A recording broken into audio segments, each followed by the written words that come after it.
অনেকে বলে থাকেন যে হোল বডি চেক আপ করব। হোল বডি চেক আপ মানে কি? কি কি করা উচিত? আপনাদেরকে বলছি। হোল বডি চেক আপ মানে হলো আপনাকে কতগুলি ইনভেস্টিগেশন করে দেখতে হবে আপনার শরীরের যে ভাইটাল অর্গানগুলি আছে সেগুলি ঠিকঠাক আছে কি না। এই জন্য প্রথমে যেটা করতে হবে সেটা হলো সিবিসি, কমপ্লিট ব্লাড কাউন্ট। এটা করলে জানা যাবে রক্তে হিমোগ্লোবিনের মাত্রা কেমন, ইএচআরটা ঠিক আছে কি না, এবং আরও বিভিন্ন ধরনের তথ্য এই সিবিসি টেস্ট থেকে জানা যায়। এরপর যেটা করতে হবে সেটা হলো লিভার ফাংশন টেস্ট, এইচজিপিটি, এইচজিওটি প্রথম মিন টাইম। এইচজিপিটি এটা লিভার এনজাইম, যেটা লিভার আপনার ভালো আছে কি না, ঠিক আছে কি না এটা বোঝা যায়।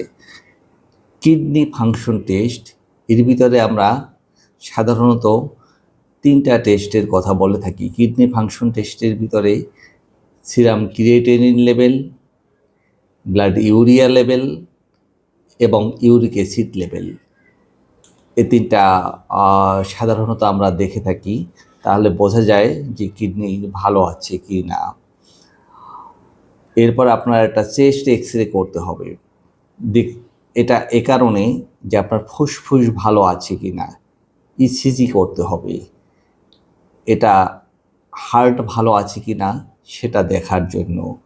আল্ট্রাসোনোগ্রাম অফ হোল অ্যাবডোমেন, এটা করলে পেটের ভিতরে যে অর্গানগুলি আছে আমাদের, সেই অর্গান যেমন লিভার, কিডনি, তারপর স্প্লিন, প্যানক্রিয়াস, প্রোস্টেট, মেয়েদের বেলায় ইউটেরাস, সব কিছু ঠিকঠাক আছে কি না এটা বোঝা যাবে। এছাড়া আমরা একটা ইউরিন রুটিন টেস্ট করতে দিই, রুটিন এবং মাইক্রোস্কোপিক এক্সামিনেশন, ইউরিন আরএমই। এটা দ্বারা প্রস্রাবে কোনো অ্যালবুমিন যায় কি না, সুগার যায় কি না এটা বোঝা যায়। এছাড়া সুগার টেস্ট করতে হবে, আরবিএস, র্যান্ডম ব্লাড সুগার অথবা ফাস্টিং ব্লাড সুগার, এই দুটার যে কোনো একটা করতে হবে। আরেকটা খুব ইম্পর্টেন্ট টেস্ট আপনাদেরকে করতে হবে, সেটা হলো lipid profile. Fasting lipid profile, অর্থাৎ কোলেস্ট্রল ঠিকঠাক আছে কি না, নাকি বেড়ে গেছে। ভালো থাকবেন, সুস্থ থাকবেন।